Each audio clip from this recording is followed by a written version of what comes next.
दोपहर के स्वाध्याय में हम सभी लोग चिंतन के बारे में बात करेंगे। संजय अग्रवाल जी किसके बारे में? चिंतन के बारे में कि सच्चा योगी किस प्रकार का चिंतन करता है। बबलू भाई ग्वालियर किसके बारे में बात करेंगे? सच्चा योगी चिंतन किस हिसाब से करता है। आचार्य वर्ग कहते हैं शमशान घाट में बैठा योगी चिंतन कर रहा है। सबसे बेहतरीन केसी जैन साहब कौन सा स्थान है चिंतन के लिए? शमशान घाट। नीरू भाई कौन सा स्थान है? शमशान घाट। वही सबसे अच्छा चिंतन का स्थान है। आचार्य कहते हैं योगी बैठा बैठा चिंतन कर रहा है, वह स्थान भले ही स्वाध्याय के लिए अशुद्ध है। किसके लिए? स्वाध्याय के लिए। निर्मल भैया क्या है? अशुद्ध है। लेकिन व्यक्ति अगर चिंतन करे, ध्यान करे, तो उससे अच्छा स्थान है नहीं। ब्रज मोहन जी, ब्रजभूषण जी, सबसे अच्छा स्थान कौन सा ध्यान के लिए? शमशान घाट। और सबसे अच्छा स्थान स्वाध्याय के लिए जिन मंदिर। क्या कहा? जिन मंदिर। स्वाध्याय के लिए ये स्थान अच्छा है और चिंतन यानी ध्यान के लिए मरघटा, जहां चिताएं नित्य प्रतिदिन रोज सुबह शाम जल रही है, उसको देखकर सच्चा बैराग, सच्चा अच्छा चिंतन और तत्व का ज्ञान अगर होता है इस जीव को, तो सिर्फ शमशान घाट में होता है। इसलिए पुराने योगी जो बिल्कुल मजबूत होते थे, जिनके अंदर डर और भय नहीं होता था, नीलेश भाई, वो सब के सब लोग कहाँ बैठते थे? कहाँ बैठते थे? शमशान घाट पर। आज हमारे बीच में इसी विषय पर चिंतन अपन कर रहे हैं कि स्वाध्याय के लिए शमशान घाट हिमांशु भाई अशुद्ध है। हिमांशु गुप्ता जी क्या कहा? अशुद्ध है। ध्यान के लिए बिल्कुल शुद्ध है। उसको क्यों चुना ध्यान के लिए? क्योंकि साक्षात बैराग की वस्तु वहां मिलती है। चिताएं जल रही है तो क्या मिल रहा है काली भाई? बैराग की वस्तुएं मिलती है। एक ओर चिता जल रही है, धुआं निकल रहा है, दूसरी ओर चिता जलाने वाले खड़े। चिता एक जगह जल रही, धुआं निकल रहा है, और दूसरी जगह चिताएं जलाने वाले खड़े हैं। योगी ध्यान में बैठा है, ये पुद्गल की दशा का चिंतन कर रहा है। किसकी पुद्गल की? जो जल रहा है उसकी चिंतन कर रहा है। जिसका धुआं निकल रहा है वो कल तेरे जैसा ही था। क्या चिंतन कर रहा है वो? जिसका धुआं निकल रहा है वो कल तेरे जैसा ही था, जो प्रातः काल मंगल गान के साथ जन्मा था। जब बच्चे का जन्म होता है तो क्या होता है? कोई लड़का हुआ किसी के घर में, तुम्हारे यहाँ लड़की हुई किसी दिन साहब, तो कैसे खुश हो रहे हो? अरे यार लक्ष्मी आ गई, कन्या आ गई, बहुत बढ़िया हुआ, पहली लड़की हुई, अरे बहुत अच्छा रहा, कितने खुश हो रहे हो? तो आचार्य ये तो कह रहे हैं जो जन्मा था उसका भी मंगल गान हुआ था। जिसने जन्म लिया प्रातः काल उसका मंगल गान हुआ था। दोपहर में सिंहासन पर विराजमान था। जब भी राज तिलक होता है, कब होता है? 11-12 बजे। ऐसे ही तो होता है। आप लोग जन्म दिवस मना रहे हो, कितने बजे मना रहे हो? 12 बजे। तो सिंहासन पे दोपहर के विराजमान था और संध्या कर तो धू जल करके जल गया। सुबह जन्म हुआ, दोपहर के सिंहासन मिला और शाम के धू कर जल गया। वहां पड़ी है सिर की हड्डी, जिसे कोई शीश झुकाता था। आचार्य क्या कह रहे हैं? वहां पर सिर की हड्डी पड़ी है जिसे लोग शीश झुकाकर प्रणाम करते थे, और आज पैरों की ठोकरें खा रही। कितना गहन चिंतन निकल कर आया है मनन करके। आचार्य ने कहा कि सबसे बढ़िया ध्यान करने का स्थान शमशान घाट है। क्या है? वहां व्यक्ति समझ जाता है कौन हमारा है और कौन पराया है, कौन फोटो है, कौन नाम है, कौन तुम हो, कौन हम है। क्योंकि जो तुम थे सो हम थे, सबकी आत्मा चेतन स्वरूप बन गए, निकल गए। मनुष्यों जब चिता जले, जब तक योगी का चिंतन जग जाना चाहिए। चिता जलने से पहले चिंतन जग जाना चाहिए। जब चिता बुझे तब योगी का चरित्र प्रकट दिखना प्रारंभ हो जाना चाहिए कि बस अब तो सब कुछ बेकार है। आप देखिए जब कोई मुर्दा घाट जाता है जलाने के लिए तो उसको ऐसा लगता है कि सब कुछ बेकार है। उस समय का गुणस्थान, उस समय के विचार, उस समय के भाव बिल्कुल हटकर अलग हट करके मिलेंगे। और जैसे ही वो घर तक आता है विचार पूरे बदल जाते हैं, नहा धो करके वापस वही ओल्ड स्टोरी। कोई 9 2 11 11 9 में लग जाता है। जल गया बुझ गया, परंतु क्या जला और क्या बुझा? आचार्य कह रहे हैं क्या जला और क्या बुझा? जल गया बुझ गया, हम कहते हैं ना वो जल गया वो बुझ गया, तो क्या जला और क्या बुझा? ये सब ये क्या है? सब ये पुद्गल ने रूप दिखाया है। किसने? पुद्गल ने पुद्गल का रूप दिखाया है। पुद्गल तो पुद्गल में मिल गया, कुछ भी तो नहीं जला। एकत्र भावना भाने से सम्यक ज्ञानी लक्षण का यही कथन है। यहाँ पर आचार्य कहते हैं कि लोग कहते हैं ना जल गया वो, बोले क्या जला? पुद्गल में पुद्गल ही तो समाया है, जमीन में आग में सब पुद्गल है, सब बेकार की चीजें हैं, इसी में शरीर समा गया। एक एक भावना होना चाहिए, मैं अकेला हूं अकेले ही जाऊंगा। क्या भावना होना चाहिए? मैं अकेला हूं और अकेला ही जाऊंगा। दो आए थे नहीं और दो कभी साथ में जाएंगे। ये संयोग है कि जुड़वा बच्चे हो जाते हैं, पर होते हैं एक एक दो दो मिनट के फासले से, एक साथ कभी नहीं होते। और मरण भी होगा तो ऐसा नहीं होगा कि एक ही साथ हो, और एक साथ हो भी गया तो परिणाम तुम्हारे कैसे उसके कैसे, उस हिसाब से गतिबंध बन जाएगा। ठीक है? ऐसा नहीं कि एक साथ इंटरव्यू देने गए तो नौकरी एक ही कंपनी में लग गई। कंपनी में लग सकती है लेकिन सीट अलग अलग होगी, पोजीशन अलग अलग होगी और तनख्वाह भी अलग अलग होगी, पैकेज भी अलग अलग होगा, दिमाग भी अलग अलग होगा। हो सकता है 6 महीने के बाद तुम वही के वही रह जाओ और तुम्हारे साथ वाला प्रमोशन करके बॉस बनकर बैठ जाए। अपने अपने आत्मविश्वास की बात है। तो आचार्य कहते हैं कुछ भी नहीं चला, एकल भावना भाने वाले सम्यक ज्ञानी के लक्षण का यही कथन है यहाँ। जैसे कोई नाली वृक्ष के चारों ओर पानी से भरी बहती है, ऐसे ही भो चेतन ये कलेवर यानी देह रूपी इस वृक्ष के चारों कर्मी नाली की तरह भर रहे हैं। आचार्य कहते हैं जैसे कोई नाली बह रही है, उसको बाउंड्री वॉल बना देते अपन सीमेंट का, क्यों बना देते हैं? कि उसके अंदर का गंदा बाहर नहीं आए। इसी प्रकार इस शरीर में 7 लेयर में चमड़ी चढ़ी हुई है।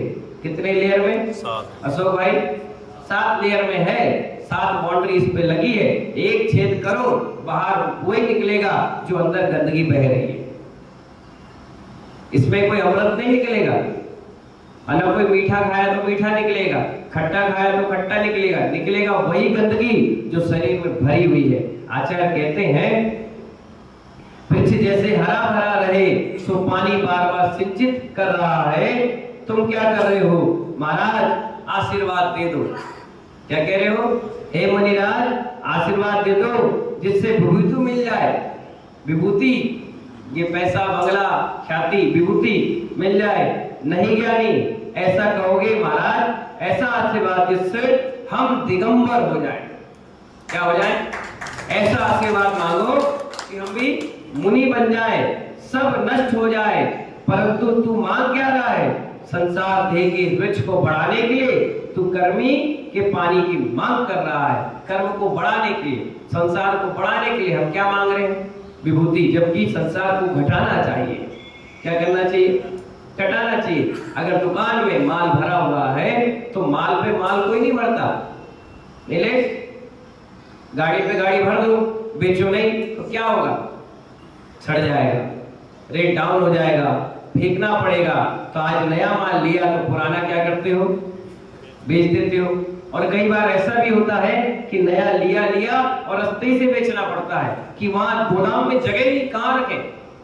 पानी बरसात का समय है, नहीं है वेयर हाउस में, तो तुरंत माल क्या करते हैं? बेच देते हैं। इसी प्रकार आचार्य भगवान कह रहे हैं कि जन्म पुद्गल के साथ हो गया तो पुद्गल को इकट्ठा क्यों कर रहे? कई बार हम लोग आहार के लिए जाते हैं तो कहते हैं भाई ठीक से आहार लेना, अच्छे से आहार लेना, लेकिन भगवान से हम कहते हैं हे प्रभु कब तक पुद्गल के टुकड़ों के लिए पुद्गल को चलाएंगे? ये भी पुद्गल और पुद्गल खाने वाला भी पुद्गल, खिलाने वाला भी पुद्गल, कब तक जाएंगे? एक दिन ऐसा आशीर्वाद दो कि पुद्गल के टुकड़ों से लड़ाई झगड़ा खत्म हो जाए, बार बार जाना खाना पीना हाय तौबा मचाना चला जाए। इसलिए तो उपवास करते हैं। क्या करते हैं? कि पुद्गल के टुकड़ों को ना खाना पड़े। 2 घंटे उसी चीज में लगे रहेंगे तो कब अपना धर्म ध्यान करेंगे? कब ध्यान योगी बनेंगे? कब चिंतन करेंगे? कब मनन करेंगे?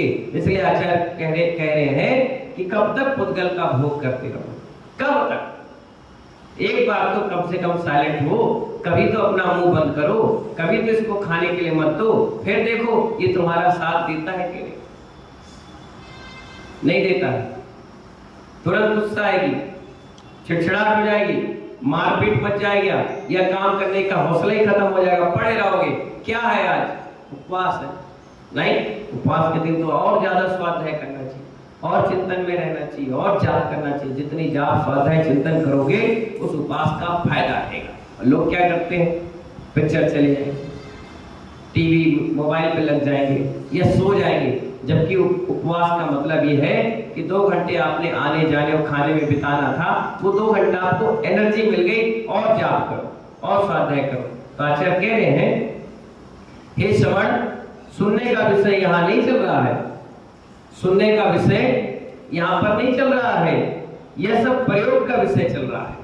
क्या चल रहा है? प्रयोग का। कहने का मतलब ये नहीं कि हमने कह दिया तो तुम कपड़े उतार कर शमशान घाट में चले जाओ।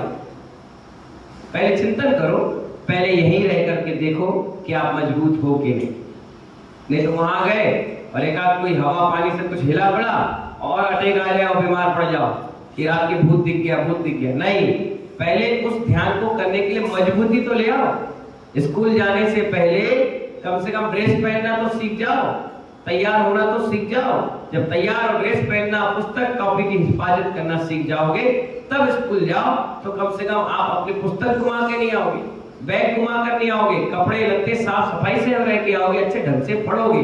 तो आचार्य कहते हैं शमशान घाट में चिंतन करने से पहले कम से कम 1 घंटा आधा घंटा घर में रहकर चिंतन करना सीखे।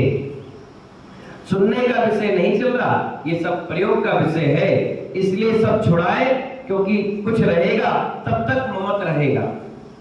अभी अपन ने भावना भाई ना दिगंबर की, कि अगर स्वाभाविक है, एक गमछा भी है तो बार बार हाथ जा रहा है, एक मोबाइल है तो बार बार ध्यान जा रहा है, एक चटाई है तो ध्यान जा रहा है। जब ये सब चीजें छूट जाएंगी तो क्या किसका ध्यान होगा? सिर्फ अप्पा अप्पा मेरो, सिर्फ आत्मा का। इसका ध्यान होगा। इसलिए आचार्य कहते हैं कुछ, क्योंकि कुछ रहेगा तब तक ममत भाव रहेगा, और ममत भाव रखने वाला चिंतन कर ही नहीं सकेगा। करेगा तो ढोंग ही करेगा। क्या करेगा? ढोंग करेगा। उससे मोक्ष मार्ग झूठा लगेगा, क्योंकि प्रयोग में ही नहीं है। ऐसा चिंतन में हमारे है ही नहीं, बार बार उसी जगह जाएगा, बार बार उसी जगह मन जाएगा। अरे एक क्षण को अनुभव करो, कुछ नहीं है तेरा।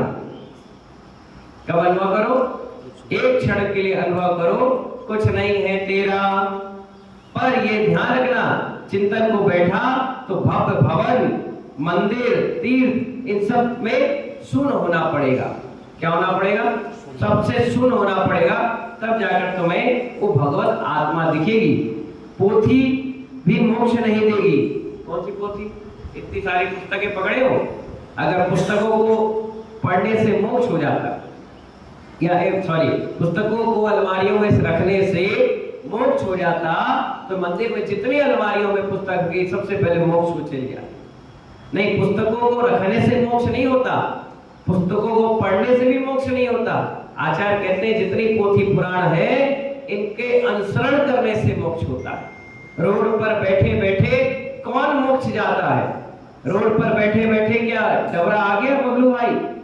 क्या बैठे बैठे डबरा से ग्वालियर पहुंच गए? नहीं, चलने वालों को लक्ष्य मिलता है, जो निठल्ले होते हैं उन्हें लक्ष्य नहीं मिलता। जो बैठे हैं हाँ ग्वालियर ग्वालियर ग्वालियर ग्वालियर ग्वालियर चिल्लाते रहो, क्या ग्वालियर पहुंच जाओगे? बिल्कुल ग्वालियर के नजदीक भी नहीं पहुंच सकते जब तक चलना प्रारंभ नहीं करोगे। चलना का मतलब चारित्र, चलने का मतलब चारित्र, देखने का मतलब ज्ञान। देख रहे हो, समझ रहे हो, दर्शन। तो इस दर्शन और ज्ञान चारित्र के साथ जब मोक्ष मार्ग पर हम बढ़ते हैं, तो आचार्य कहते हैं पोथी भी मोक्ष नहीं देगी, पिछी कमंडल, इन सब से रहित अवस्था होगी जो तेरी शुद्ध दशा होगी। क्या होगी?